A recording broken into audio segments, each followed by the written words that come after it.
to keep fighting, to keep standing up for democracy, to keep sharing our green vision, and keep pushing to include Elizabeth in the leaders' debates next week.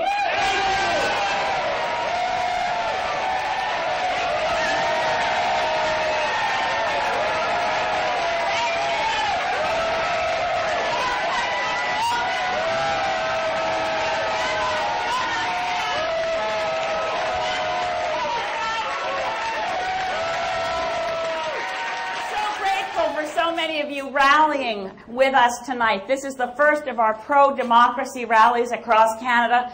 And in this room, it's actually hard to try to do a head count, but I'm watching more and more of you stream in and pack this hall, and this is fantastic. Thank you for coming out tonight.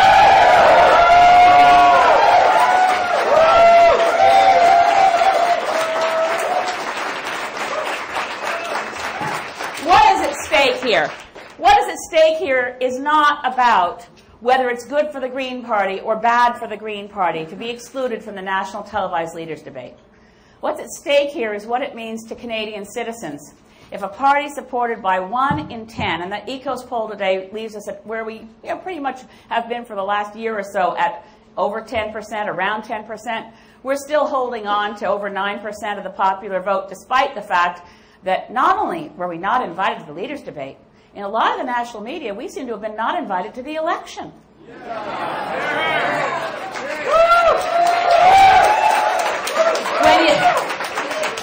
I always watch with some interest, where are the leaders today? That's always an interesting thing, and I find out that I seem not to exist.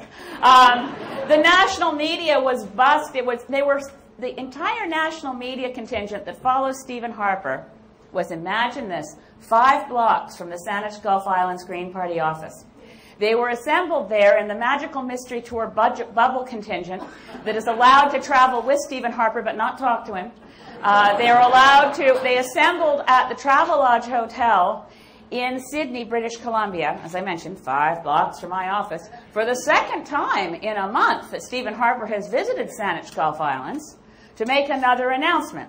So they didn't know where they were going, undisclosed location, bundled up and delivered to a pre-prepared, pre-screened, I'm sure the children's Facebook pages had been checked, before he announced,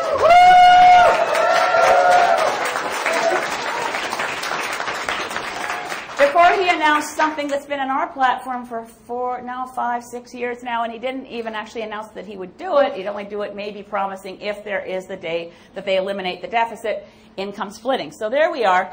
And I was astonished that the media coverage failed to mention, isn't it interesting that the Prime Minister of Canada has twice in a month visited this southern Vancouver Island riding? What could be the reason? The national media coverage failed to mention. He was there in late February. He was there in late March. What would compel Stephen Harper to make 2 visits in a month to a riding held by one of his cabinet ministers? I think it's because they're worried. I know it's because they're worried.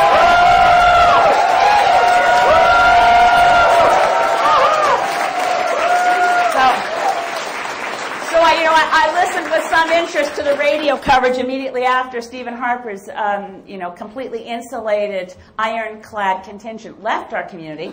I listened, and they said, and the opposition leader's reaction to his visit was, and we go to the people covering the Liberal campaign, and we go to the people covering the NDP campaign, and we go to the people covering the Bloc campaign, but it's where I'm running, folks, and they didn't mention that. So I'm not just looking at this in case of, yes, it is egregious that they have decided, who's the they? This is one of the things that's so hard about this. A faceless group of media executives who made a decision behind closed doors.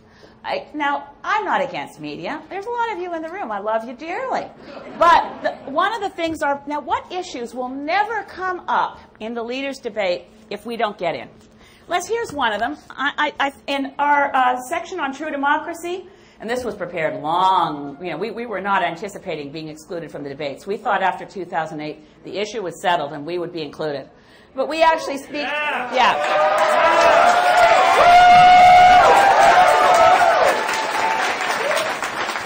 But here's one of the issues issues that we're probably not going to hear about from other politicians because they may recognize it's a problem, but they may think it's too hot to handle. What are we going to do about the increasing corporate control in Canadian journalism? We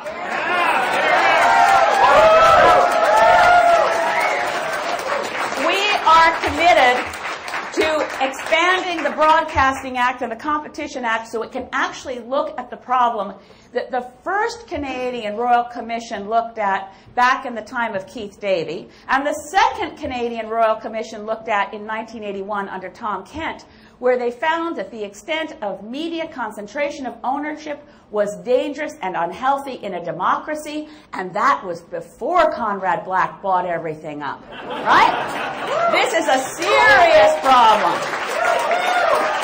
If we want a healthy democracy, we need a free, independent media that's unafraid of the politicians. Now, the other issues.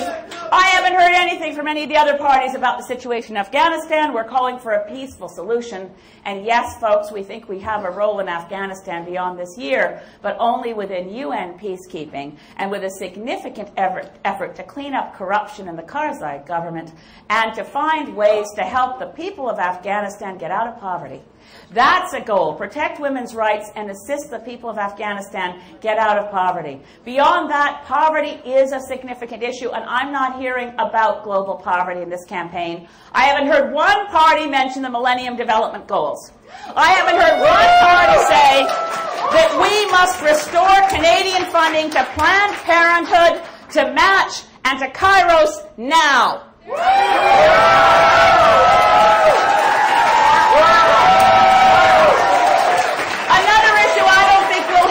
In the leaders' debate, if they keep me out, is that what's happening to Canadian democracy represents a departure from our traditions that is dangerous.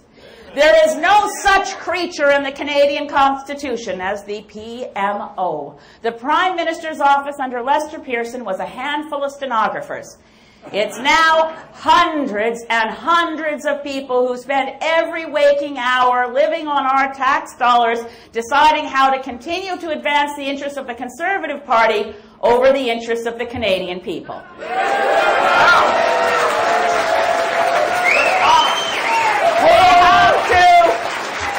We have to look at the health of our democracy, and we have to be a pro-democracy movement that liberates each and every one of the 308 members of Parliament, no matter what party they belong to.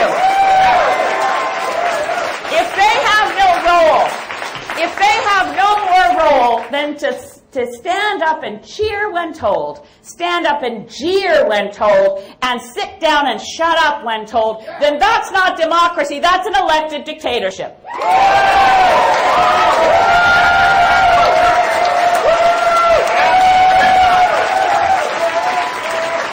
We have to rescue democracy from political parties.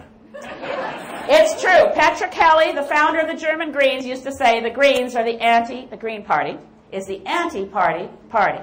And I embrace that fully, because the more I look at the contamination and the disease that's running rampant through the House of Commons, through our Parliament, through our government, and like the tentacles of partisan illness that seeks out and destroys every good idea, that wants to create division and dissension instead of finding common ground and cooperation, that looks at every public policy question and doesn't think, what's the best thing we can do for the common good?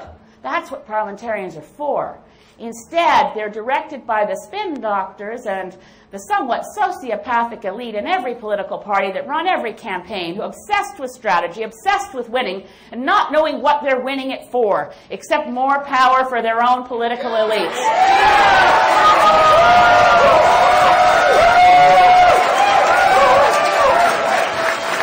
Once you get through an election, the spin doctors should go home. Once you get through an election, people in the House of Commons should be capable of working together and saying, okay, we've got some issues here. We don't all agree, but it's a minority parliament. Let's aspire to be the best minority parliament Canada's ever seen.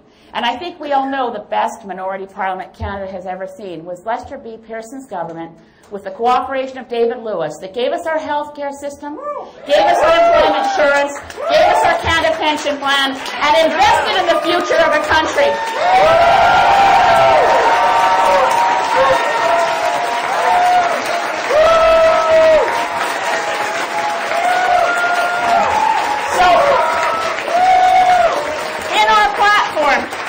In our platform, we're calling for a national program to engage Canadians, whether it's a royal commission, a commission of inquiry, a national conversation, to address the democracy deficit. Because, as Mike just said, if we don't fix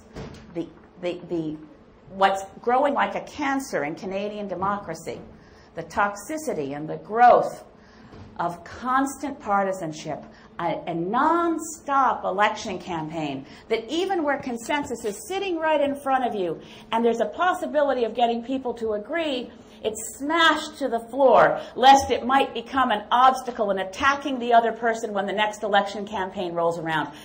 I can't stand it anymore. Canadians are sick of it. And when we have green voices in the House of Commons, we will stop that kind of politics. What other issues? Can you imagine in the National Leaders Debate that anyone other than me is going to bring up the need for a Royal Commission of Inquiry into what happened in the streets of Toronto during the G20?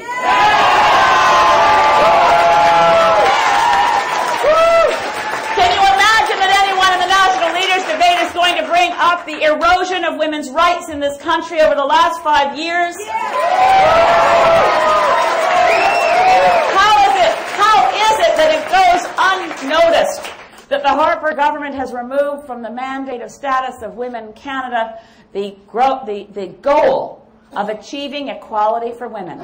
How can it be that nobody notices that when the 2009 budget was passed, a completely non-budgetary matter was stuffed in so no one could vote against it without causing an election, removing the right of women in the civil service to pay equity? And how can it be that we would adopt the policies of George W. Bush to say that when we contribute to maternal health around the world, we won't fund programs that give women in developing countries the right to legal and safe abortions? This is it's no wonder we lost our seat on the Security Council. The litany of things. How can we be the only country on earth that allowed one of our own citizens to rot in Guantanamo Bay and be subjected to torture when he was a child soldier? How can we allow it? How can we be the only country on earth out of 170 countries that ratified the Kyoto Protocol, that decided to walk into the meetings and say a legally binding convention means nothing to us? We are disowning it, we're disavowing it, and we will do nothing about it. Canada once showed global leadership. Canada was and could be again and will be again, because by God, Stephen Harper hasn't yet changed our country, although he's dismantling our institutions. We are still the same country that values cooperation over division. We are still the same country that reaches out to help each other in times of trouble. We are not a country where we are defined in our identity by what's in it for me. We ask, what's in it for us? How do we together ensure what's in it for my grandchildren?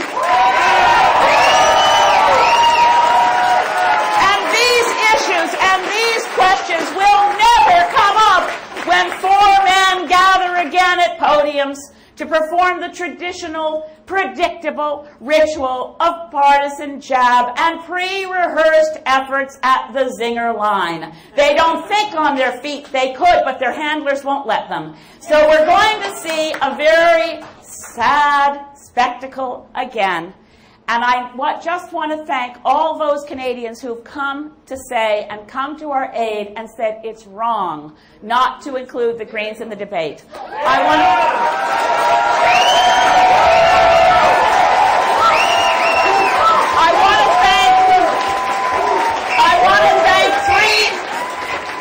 three former Prime Ministers. First of all, the Right Honourable Joe Clark, who wrote a strong statement that we submitted in court.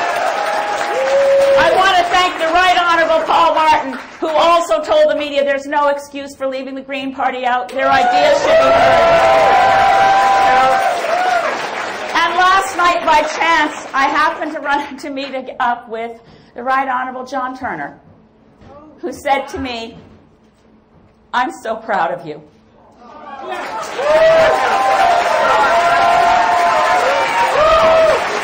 I want to say how much it means to us that media observers, people like Ellie Alblom, people who are really aware of what goes on within the consortium, have stepped up and said this is wrong. I want to thank Andrew Coyne at Maclean's for being so articulate, and so I think he's angrier than I am.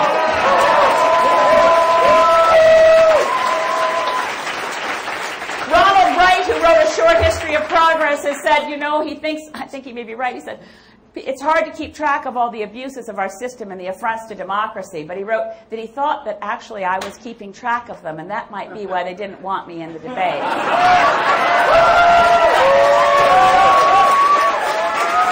I think that the decisions of the Ombudsman from CBC and the Ombudsman from Radio-Canada, merci pour les décisions d'Ombudsman de Radio-Canada, qui est aussi comme l'Ombudsman pour CBC, dit que ce n'est pas égal, ce n'est pas démocratique, ce n'est pas la vraie démocratie d'avoir un débat sans la chef d'un parti avec l'appui de 10% des Canadiens et Canadiennes. It's not democratic. But I have to say, I may be forgetting, oh, of course, Margaret Atwood has been a huge help. Farley Mowat has been a huge help. We're hearing from so many Canadians who are outraged.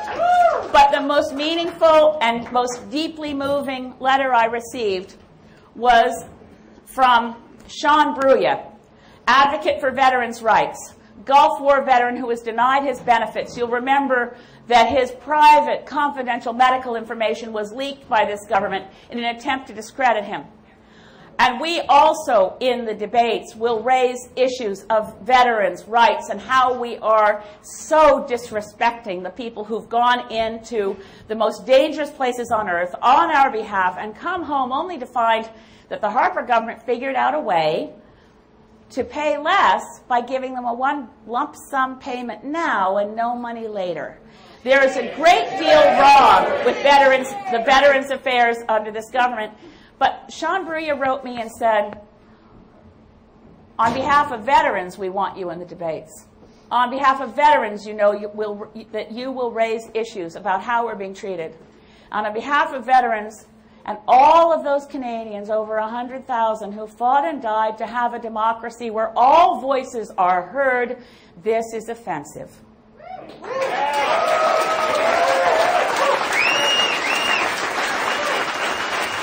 So, our message is clear.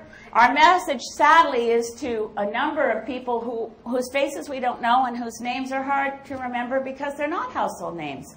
The people who are the media executives who, again, without any rules and without any criteria, making it up as they go along, have decided that despite the precedent of 2008, despite the fact that actually the debates attracted more people who wanted to watch to see how it went with somebody new in the room, they don't want to do that again. The only explanation I've heard that makes any sense was an argument from the consortium's lawyer in our court case earlier this week. And the consortium's lawyer actually argued in open court that if the leader of the Green Party was included in the debates, there was a risk that other leaders wouldn't attend, and then there'd be no debates at all. I think that shows what may be behind their decision. In any case, we are gathered here for something positive. That's right. We are here to say we have a platform that sets out the stepping stones. There's practical, they're sensible. There's a budget that shows how we can afford them to a better world. There's a way of showing Canadians that we can do things better by working together, that holding a positive vision of the future is the only thing that we can embrace that ensures that we will keep democracy alive, respond to the climate crisis, address social problems, address the growing gap between the rich and the poor, protect our health care system, ensure our young people have jobs and are not crippled by student debt, ensure that we have a place in the world where where we can once again be a nation where people from other countries choose to sew our flag on their backpack.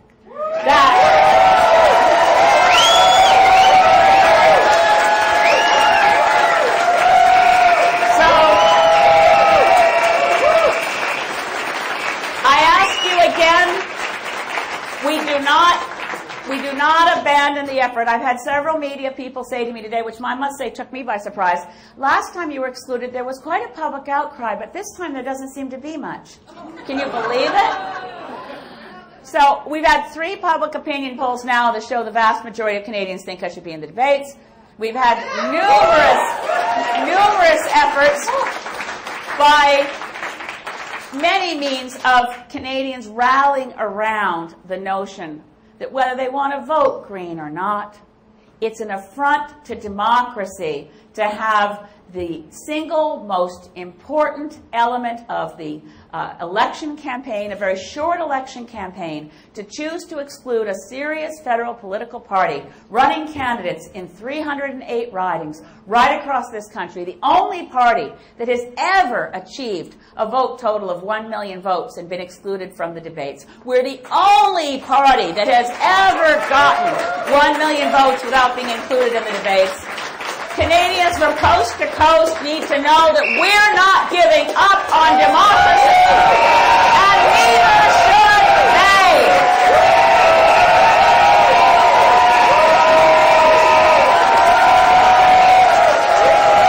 Our voice will be heard. They can't shut us down. They can't shut us out.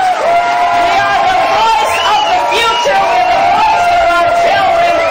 We are the voice for the voiceless.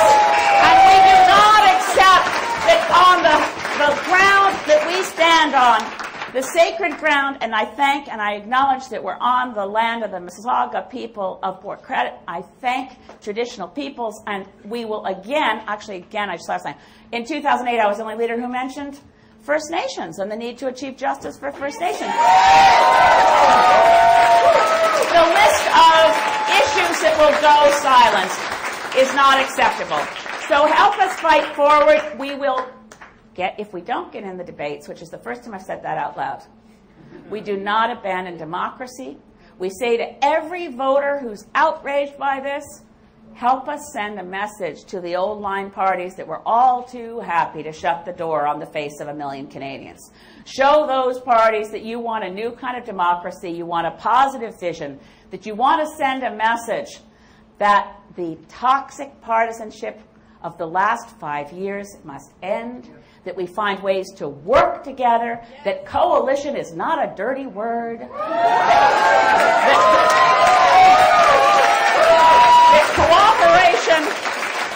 cooperation is at the heart of what it means to be Canadian. Embracing democracy is at the heart of what it means to be Canadian. And understanding and valuing fair play in this country and knowing that when something is unfair, it's un-Canadian. Thank you very much.